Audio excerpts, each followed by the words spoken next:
Hey guys, wanted to do a quick little video update today to let you guys know exactly where I'm at with the brand new Axial Yeti. Now the last time you saw it, I was doing an in-depth teardown on this car before I started doing my little changes. Now I've already started to do those changes, and I've also got out there and got it ran pretty hard, and I'm also going to go run it today again later. Today I'll try and get some video footage. The last time I ran it was in Colorado at the G6. Now, this thing went through the G6 and did everything I was really looking to do. I have done some modifications to the front end already to lock out that front diff, as I'm going to be using this car mainly in rocky, crawling type terrain where I'll still benefit from the speed and handling that this independent front suspension will give me. Now, the big visual change here is going to be the custom wrap done by freakyskins.com. Tried to throw back some of the original touches from the Yeti paint job, as well as some of the fonts and things like that. So, pretty happy with how this thing's turned out. Freakyskins.com already has wraps available if you're looking to kind of put your own custom touch on the car as soon as it comes in. So you can go check out their website if you're really looking to do something similar. Couple of other big changes you'll see is the rolling stock on here. Right now I'm testing out a set of these brand new OT6 Voodoo Ultra 4 tires. These tires are pretty incredible. I've been having a lot of fun running them. These are the sticky compound that he offers, and this whole rolling stock here actually belongs to Crawler Innovations. He sent them to me to allow me to get a good solid run in them on at the G6 when I was really testing this rig. This is also has the Deuces Wild short version of the 2.2 foams. Really does well on the rocks with this tire, so I'm pretty happy with how that's performing. They are on the Crawler Innovations 6-bolt glue-on style wheels. Now these glue-on wheels on this car, they are light, which is a benefit. The other big benefit is how far you can get them sucked into the car and get that front end narrowed up.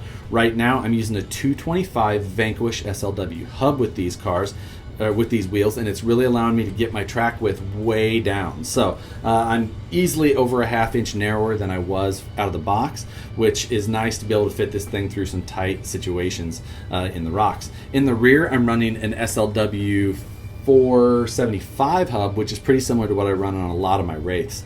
Now, that doesn't match the front to rear track width exactly, but I typically run a slightly narrower rear end than I do the front end, so worked out all right. I could even go down to a 350 hub in the rear if I wanted to get it just a little bit tighter, but for now, I'm going to stay with that.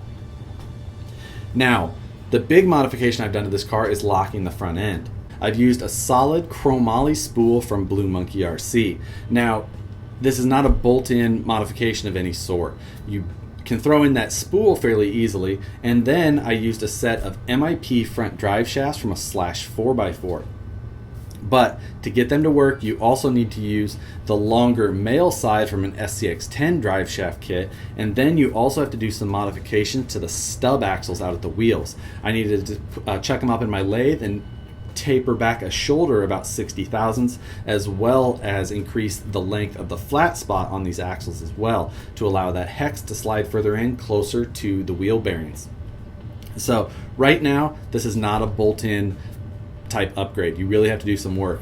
In addition to that, there's a lot of sanding and dremeling you have to do on the front knuckles. So hopefully we see a vendor come out with a more vehicle specific option, because right now probably not the way to go for most people as far as this modification goes.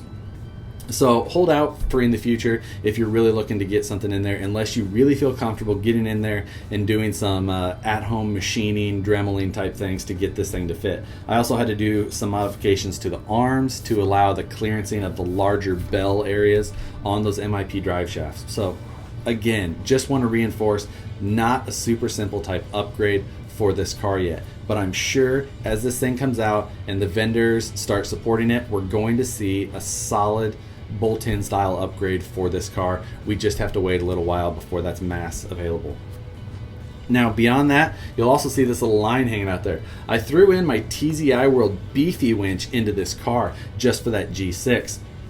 Mostly because I didn't know how it would perform on the rocks and if I was going to need it.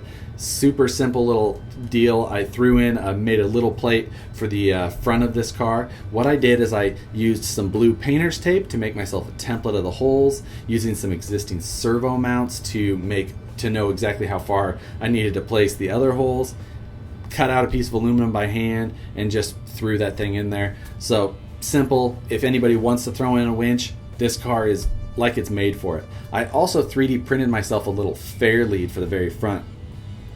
Simple deal again. And if anybody wants those things, I was actually throwing them up on the Facebook for $10. If you'd like one, shoot me a message on here and I'll send you my PayPal or send you my website and show you where you can get one. But anyway, beyond that, also you'll see in here, I did swap out the motor in ESC. I ended up with a little bit of an issue thinking that I was having some electronic problems with the motor in ESC, and what it ended up being was a servo that was actually making everything work odd. So I've got all new electronics in this car right now.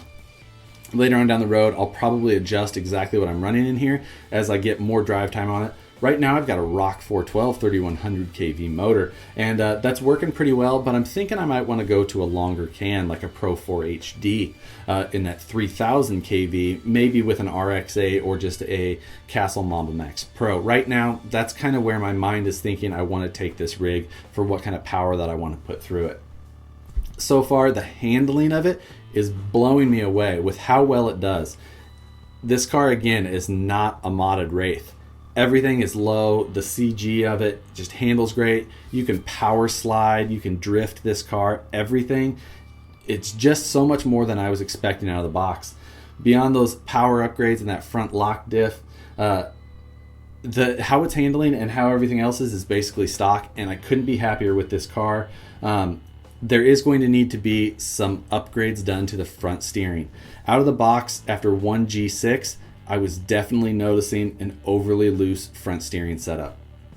I did notice that I had stretched the rod ends on the linkage from the servo to the bell crank system, so I ended up replacing that today with just a simple piece of all thread and 2 Revo rod ends. That is going to help me get some of that play back out, but as we go, definitely watch. I'm going to be replacing a lot of those front steering components to just stiffen it up. Right now there's just a little bit of flex in those components, but with the type of rock bashing that I really plan to put this car through, that's kind of expected. If you're more just going to Ultra 4 bash this thing around dirt, little bit of rock, minimal rock type thing, it'll probably be fine for you out of the box. But for me, I'm going to put it through some heavy paces in the rocks, and that's where I'm going to find myself needing some upgrades. We are also just going to find that the vendors are really going to start supporting this car. Already seeing a lot of guys excited to work on it. Look for all titanium link upgrades available soon, as well as some machined rear trailing arms if something like that's interested. I'm still running the stock rear HD wildbore drive shaft, and it's holding up just fine. Impressed with that upgrade that Axial has done there. They really stepped up and improved the strength of those stock plastic drive shafts. I'm going to see how long I can bash on that thing before it fails, because it's already exceeded my expectations. That's going to be it for my not so quick little update on the Axial Yeti. So far, I've had just an absolute blast driving this car. I haven't had this much fun driving a car this close to stock in quite a while. If you've watched my videos, you know that stock is not really my thing. My thing is turning them into exactly what I want, and honestly, this has taken the least modification to make me this happy out of almost any of the RCs that I've had. So watch out as we go though. I'm gonna keep changing it. There's lots of things that I want to do, but I'm already super happy, and it's making me that much more excited to work on this thing day in, day after. Also, watch out here in the next couple of days for an update on these brand new little Vanquish light pods that put out an insane amount of light. So that's gonna go on this car for the night run that I'm going on tonight. But that's all we got for now. Watch out for the videos coming up here in just a few days, and hopefully you'll get to see some good running footage of this car on the rocks. But that's it for now, and we'll see you guys on the next one.